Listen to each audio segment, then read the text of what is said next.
Una vez más tengo que agradecer a la Tecla la invitación, y voy a pasar un aviso. También agradezco a la Tecla por la información permanente que da. Es decir, lo que yo siempre digo lo mismo con respecto a la provincia de Buenos Aires. Conocer la provincia de Buenos Aires, para nosotros, digo, conocerla desde el punto de vista sociológico, político, es un posgrado. Siempre digo lo mismo. Equivale a un posgrado, porque es muy compleja. Y la Tecla cumple una gran función para nosotros, los consultores, de darnos información territorial, que a veces es muy difícil llegar a la información de la base, donde está la política, pero en la base, no tanto arriba, sino abajo. Y ese papel lo cumple la Tecla. Muchas gracias. Bueno, en primer lugar, estamos frente a dos elecciones en una, en realidad. Una legal, institucional, que tiene que ver con la elección legislativa intermedia, en donde se evalúa el oficialismo, en este caso a través de en primera instancia en las PASO, después en octubre en la elección general, ya más concreta y definida, que es la de octubre. Y la segunda elección que vamos a vivir es la elección que se va a producir en el panperonismo.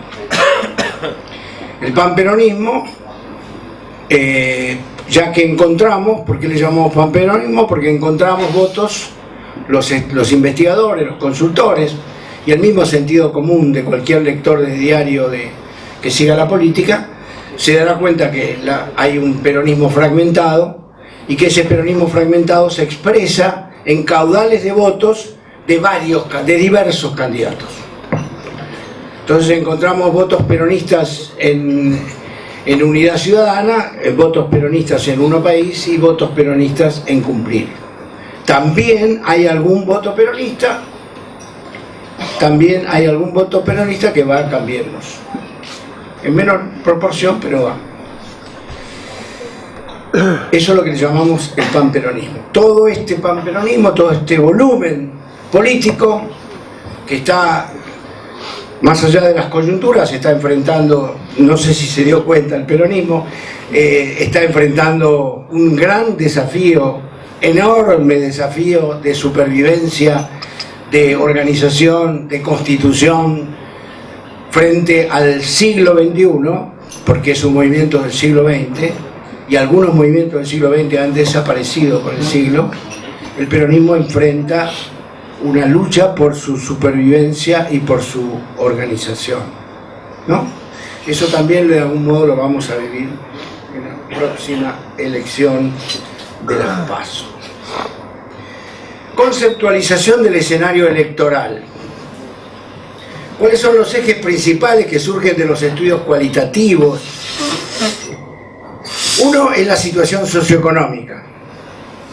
La situación socioeconómica es vivida por la sociedad o parte de la sociedad como recesión, como depresión, como privación relativa, o sea, aparece el problema de la privación, que es un problema serio, y el mecanismo de la lógica que se realiza a través del periodismo, a través de la misma gente, algunos analistas políticos, inclusive, surge el automatismo de creer que esta situación socioeconómica va a generar inmediatamente un voto. Va a provocar la aparición de un voto que en general es contrario al oficialismo. Bueno, nosotros como investigadores en general luchamos contra todo automatismo y todo pensamiento determinista. La decisión del voto es una decisión compleja. Al decir compleja es porque intervienen varios factores entre sí. Y esa decisión compleja es lo que determina de que no podamos decir tan abiertamente y tan claramente de que la situación socioeconómica es el único factor del voto de los bonaerenses. Pero es un factor que está presente, sin duda. El otro factor que apareció en los estudios cualitativos es el tema del pasado. Es qué hacer con el pasado. Volver al pasado, ¿no? El pasado se refiere a qué? Se refiere a corrupción, utilización discrecional del Estado, etcétera, etcétera. Se refiere a una época, a un régimen más que un gobierno, tiene más tinte de régimen que de gobierno. Gobierno en general, las democracias tienen la característica de la alternancia. En cambio, cuando hay un régimen no tiene la característica de la alternancia, sino que hay una decisión política. En los populismos, lo podemos ver en los populismos en América Latina, se puede ver perfectamente, una decisión política de continuidad. Porque el proyecto requiere mucho más que 4 años, 6 años o lo que sea. Como el proyecto requiere mucho más, pongo en tensión el régimen democrático burgués, por llamarlo sociológicamente, lo pongo en tensión para el régimen democrático liberal, podemos llamarlo también, lo pongo en tensión para poder darle continuidad, permanencia al proyecto y la realización del proyecto. Entonces, son 2 ejes principales que aparecen como ejes del escenario electoral, como ejes estratégicos en el escenario electoral. Pero apareció otro eje, que ya estaba en las encuestas como primer demanda, que es el tema de la inseguridad. Pero en mi opinión, en las últimas horas, diría yo, viendo a Lanata el domingo, apareció como eje de comunicación, interviene la cuestión de la inseguridad, donde lo que se intenta desde el punto de vista de la comunicación es establecer una lucha, una disputa entre el bien y el mal. El mal son las mafias, la delincuencia, la inseguridad. El bien es el gobierno que lucha contra ese mal. Me parece que esta intervención, este corte que se produce en los 2 ejes principales con la intervención del tema de inseguridad, tiene que ver con que además el gobierno, lógicamente, esto no es un análisis crítico, pero no es una crítica, es un análisis crítico, el gobierno no puede mostrar resultados económicos, como no puede trabajar sobre el eje de la economía, más que plantear esperanza, que eso también está en los grupos, aparece el tema de la esperanza, voy a esperar más, voy a esperar un año más, espero un tiempo más, aparece. Y otros que ya están desesperanzados. Entonces la inseguridad es un elemento que puede jugar como eje estratégico también, además del no volver al pasado, me refiero al oficialismo. En cuanto a las estrategias electorales, poniéndole nombre, está el tema de la polarización, que todos conocemos, que consiste en sintetizar en un binomio la política, la disputa electoral política en solamente un binomio.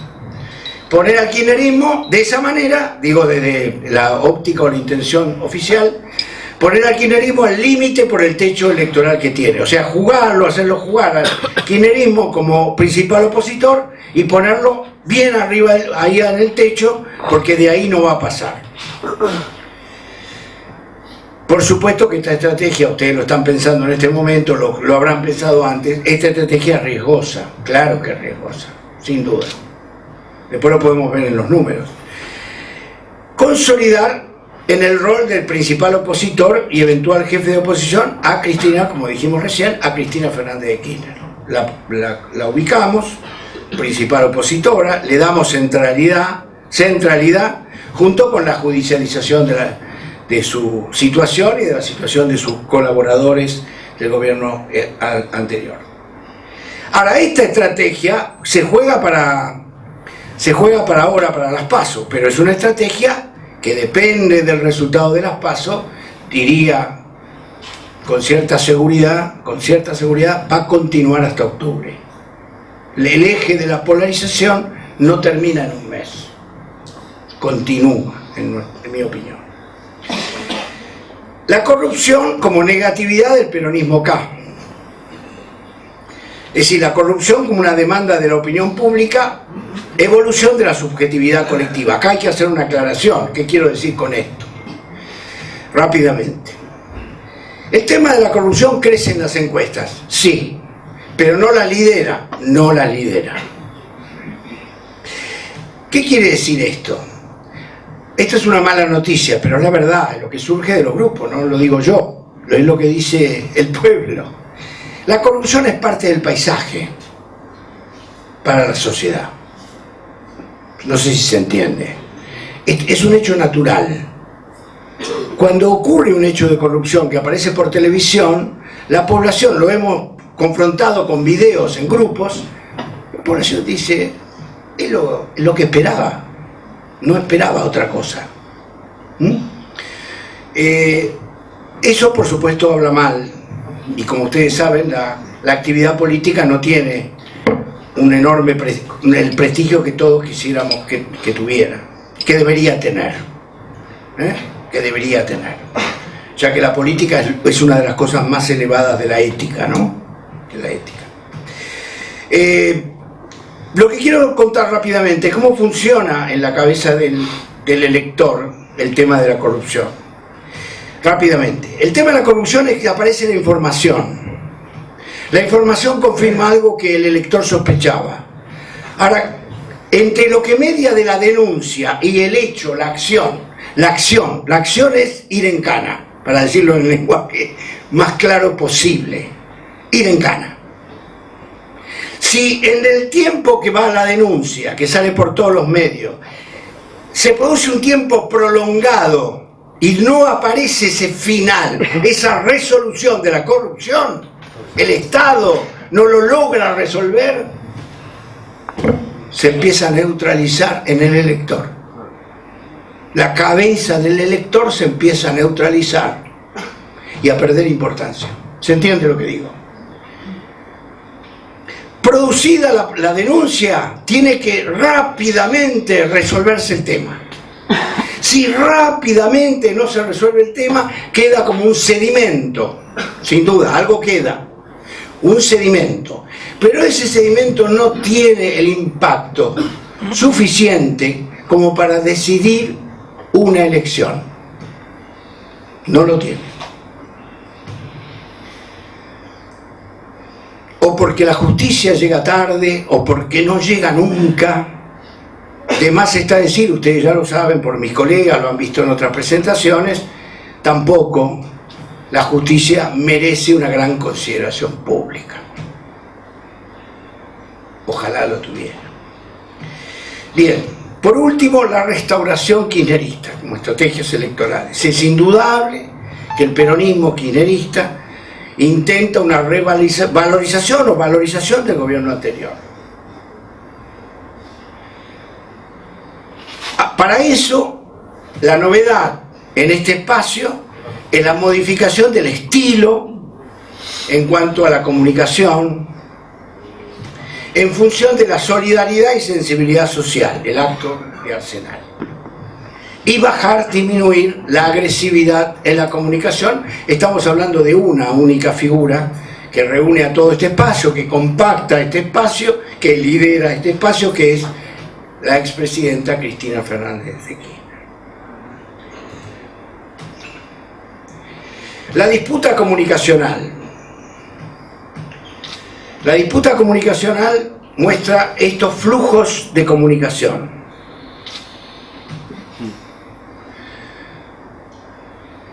Para nosotros la disputa comunicacional en la provincia de Buenos Aires va a ser fundamentalmente centralizada entre la figura de Vidal, representando al oficialismo, con la figura de la expresidenta como candidata a senadora por su espacio.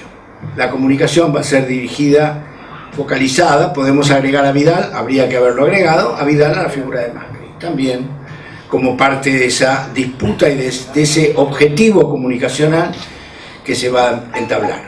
Ahora, no por casualidad en el esquema que acabo de presentar, alguna carita parece más repetida. Alguna carita parece más repetida que otra, ¿no? Bueno, esa carita que aparece más repetida está indicando la centralidad de la comunicación. O sea, como objeto del otro para atacarla, o como ella a sí misma para atacar a otros. Si ustedes, lo que pretende también decir el gráfico es otra cuestión, que es la siguiente. ¿Quién tiene menos problema de movida y quién tiene más problemas? El que tiene menos problemas de movida en la comunicación y en la relación de objetivo y recurso, en la economía de la comunicación, es el oficialismo y Unidad Ciudadana. Son las dos fuerzas políticas que tienen que usar menos recursos. ¿Por qué? Porque tienen un objetivo. Uno. En cambio, Massa, Uno País o el ex Frente Renovador, Randazzo, Cumplir, tienen dos objetivos. Es como la película de western cuando nosotros veíamos de chicos, ¿se acuerdan? Cuando salía el sheriff y tenía un duelo 1 a 1 en medio de la plaza o medio de la calle, ¿se acuerdan? Era 1 a 1, es 1 a 1. Complicado era la situación del sheriff cuando tenía que salir y eran dos. ¿Se acuerdan de esa escena? Porque tenía que disparar casi simultáneamente a dos, no a uno. Bueno, esta es la situación de Massa y la situación de Randazzo. Para colmo se le agregó en la última flecha, Massa y Randazzo, que se le agrega de que nosotros hemos visto, como creo que mis colegas también, estábamos hablando antes de eso, que abriendo los votos de Randazzo, viendo que hay adentro, nos encontramos que hay votos de Cristina, no. ¿Votos de Scioli? Algunos. Votos de Massa.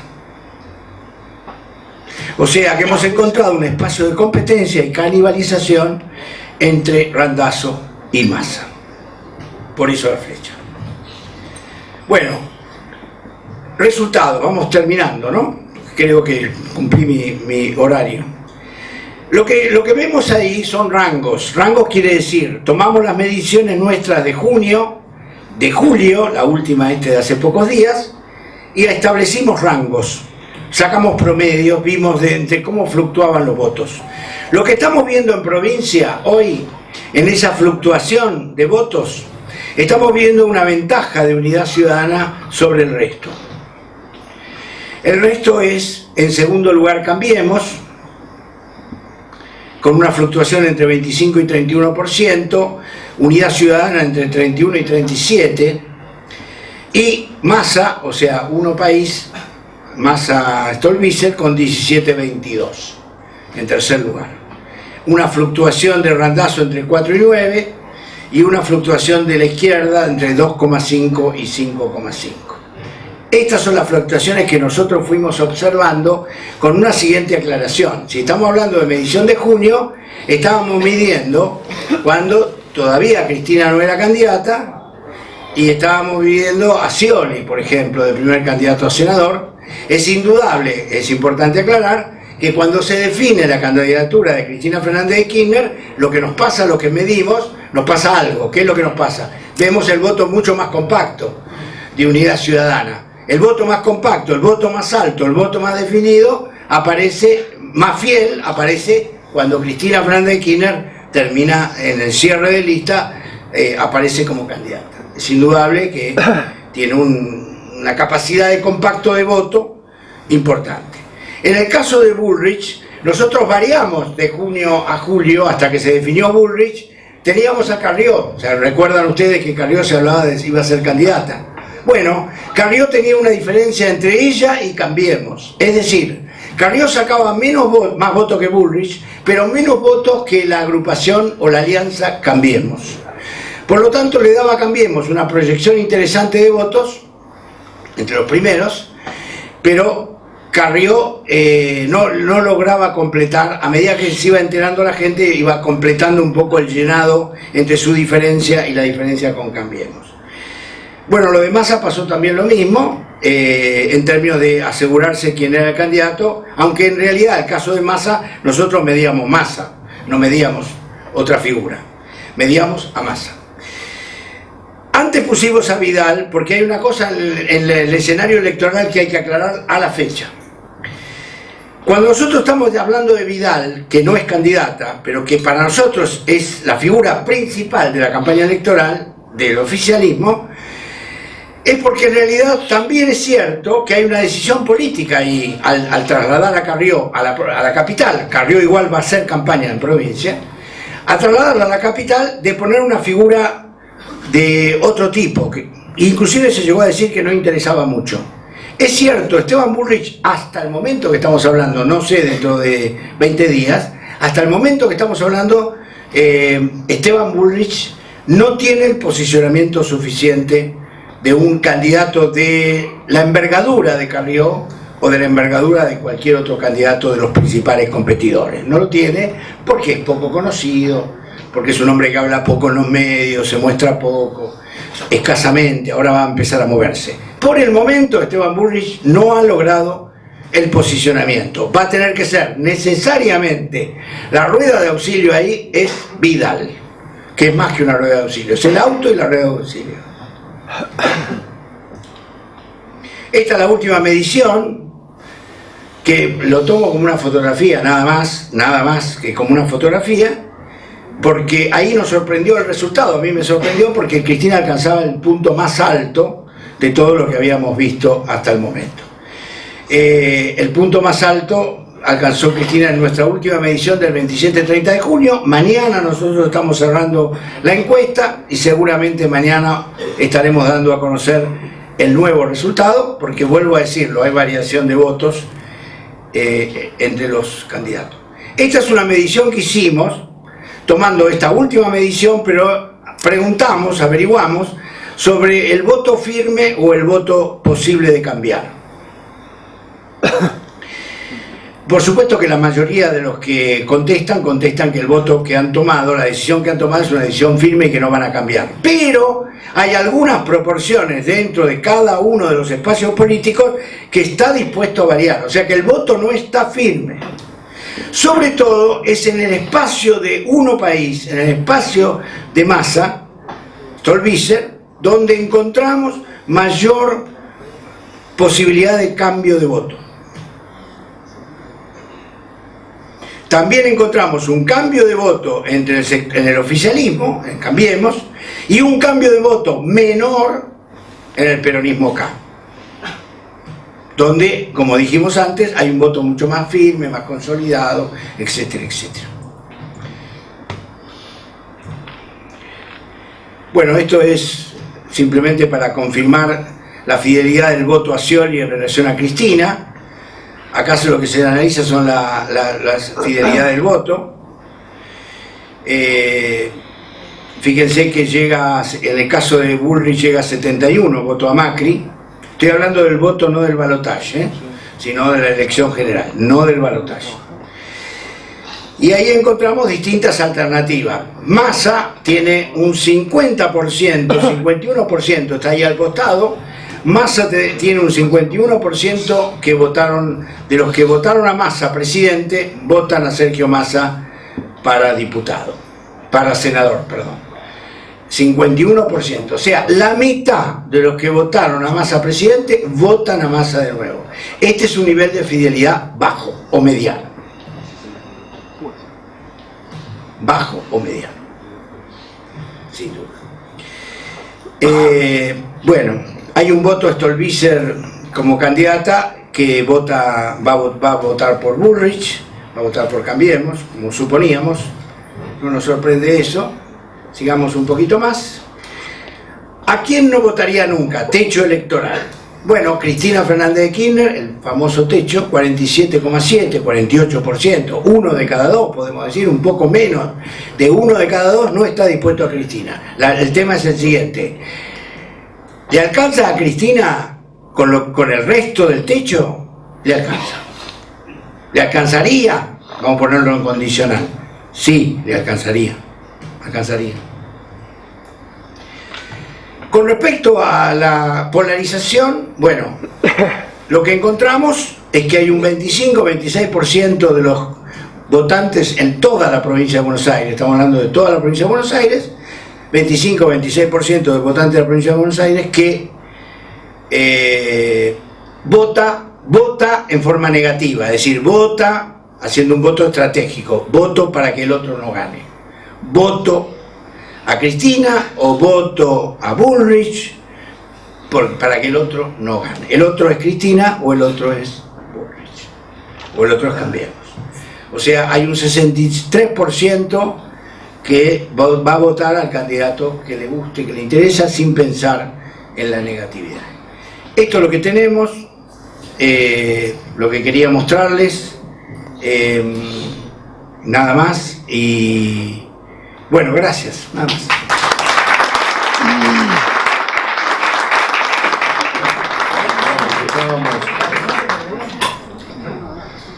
A Ricardo